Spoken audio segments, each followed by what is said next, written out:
PP chairman Bilawal Bhutto Zardari मिठी में बलालानी house ते प्रेस कॉन्फ्रेंस कंदे चयो त पीपी खे कंहिं बि इदारे जी ज़रूरत नाहे, न ई कंहिं में आसरो रखियो आहे। असां जूं नज़रूं अवाम में आहिनि। थरवासियुनि लाइ ट्रेन जी सर्विस शुरू थी रही आहे। छोर खां पटड़ी तयार थी रही आहे।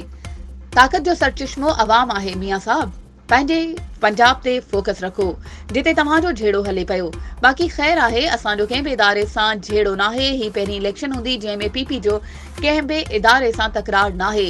असां मुल्क जे मुफ़ाद में पीडीएम जो हिस्सो बणियासीं। क़ौमी मुफ़ादनि ख़ातिर बिना कंहिं लालच जे गॾु थियासीं। असांखे मुल्क बचाइणो आहे। हुन चयो त हिक पार्टी खे लेवल प्लेइंग फील्ड ॾिनी वई आहे। वफ़ाक़ जी बेअख्याई ऐं झेड़े सबबि सिंध जा तरक़ियाती मनसूबा मुतासिर थिया। वफ़ाक़ सैलाब मुतासिरीन लाइ ऐलानियल फंड न ॾियण सबबि सहूलतूं न ॾेई सघियासीं। हुन चयो त सिंध जे निगरान वॾे वज़ीर मक़बूल बाक़िर ते पीपी जो एतमाद आहे। हू इंसाफ़ कंदड़ निगरान वॾो वज़ीर आहे। असांखे यकीन आहे त बाक़र सभिनी सां इंसाफ़ कंदो। बिलावल चयो त थर में प्राइवेट पार्टनरशिप तहत लॻायल मनसूबा आलमी ध्यान जो मर्कज़ बणियल आहिनि।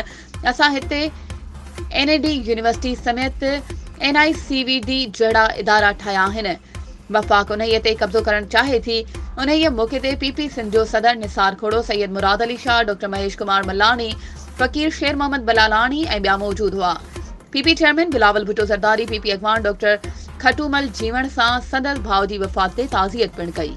वधीक ख़बरूं ऐं अपडेट्स जे लाइ असांजे चैनल खे सब्सक्राइब कयो ऐं हा, बेल आइकन खे प्रेस करणु न विसारिजो त जीअं असांजी हर नई अचण वारी वीडियो तव्हां ताईं पहुची